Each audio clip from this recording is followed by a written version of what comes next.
Good morning, inmates! Gusto niyo ba ng dessert? Pero dahil na survivors kayo, hindi niyo pwede makuha yung reward niyo nang wala kayong ginagawa. So, ganito lang ang gagawin niyo. Bibigyan namin kayo ng 10 letter. Nag-iisa kayo. Then, kailangan niyo lang siyang i-act. Mag-a-account kayo ng spotlight bilang big winner. Oh my God! So, mag-aaway-aaway kayo. Ang 10 letra na ibibigay sa inyo ay Our Mansion Season 2. So, inmates, ready na kayo? Handa na ako! Handa na! Go! Ramdam ko talagang para sa akin yung spotlight na to kasi binigay ko yung lahat kahit walang naniniwala sa akin. Alam kong karapat dapat ako manalo bilang Our Mansion Season 2 winner. Mga kilos mo talaga, hindi talaga pang spotlight eh. Akin ang spotlight. Akin lang to, walang aagaw sa spotlight na to. Nako, paano yan? Kahit kailan, hindi ako magpapatalo. Sa akin ang spotlight na to, hindi sa inyo. Ikaw ang bababa sa akin, kaya alam ko ikaw hahatak sa akin, kaya hindi ako magpapatalo. Gagawin ko ang sarili ko na ako Ang manalo. OA nyo! Mga OA! Sa akin yung spotlight! Kaya nga ako nandito, tingnan nyo naman yung mga mukha nyo.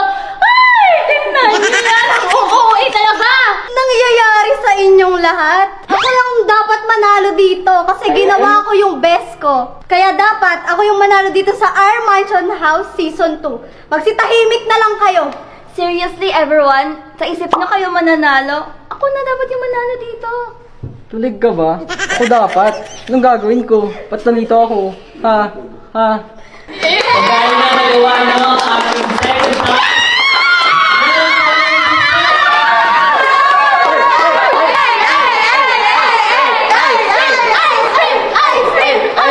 Yan nyo, guys.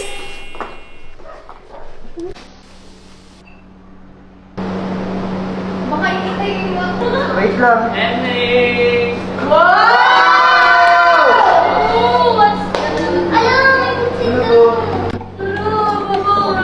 Ay, hindi pala. Mabidaw ako. Grabe yung ano, pakak. Yung Yung boses nila. Ay, Kajara, galing natutulog na ako. May mekos na lang natin. Ano yan? Ano to, puto to? Puto bombo? Ito ko cinta. Ito ko cinta. Para nakita ko palang Thank you po.